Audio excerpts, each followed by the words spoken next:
Коротше, друзі, доброго дня. У кого є мультиван Т5 або інший Т5 з AXE двигуном 2.5, 128, 174. Коротше, була проблема, що у мене там з форсунками, ну це інша тема, але вирішив відразу поміняти помпу. От хочу показати помпа, я думаю, що це дешева помпа, тому що пластиковий, бачите, крильчатка ці пластикові. Вона працювала, качала, але вирішили замінити. Не могли її дістати на двигуні, як він стояв, тому прийшлося нам зняти двигун. Зараз вже зняли двигун, там вже все вичистили. От, вона, слава Богу, нічого там не розбила.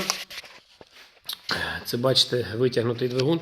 Проблема в чому? Що помпа закисла, вона була посаджена на герметик. І її неможливо було зняти з двигуна, який стояв в машині. Прийшлось знімати двигун, щоб поміняти помпу. Уявляєте, так? Але у нас вже так, як ми ремонтували головку, я зараз інше відео зніму, головку ремонтували, то легше було знімати, то вже машина була розібрана. Тому хочу сказати, що є така ситуація, що можливо, як закиша, прийдеться знімати весь двигун. Може комусь це допомогло, в якому стані може помпа, ще раз покажу її бути. От в такому стані може бути помпа.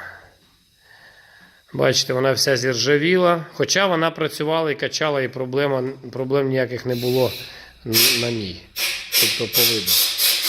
Так що, друзі, якщо комусь це відео допомогло вирішити чи узнати, як ця проблема буде впливати на ваш двигун, чи на вашу розборку, чи на ваш ремонт, то, будь ласка, всього кращого. До побачення.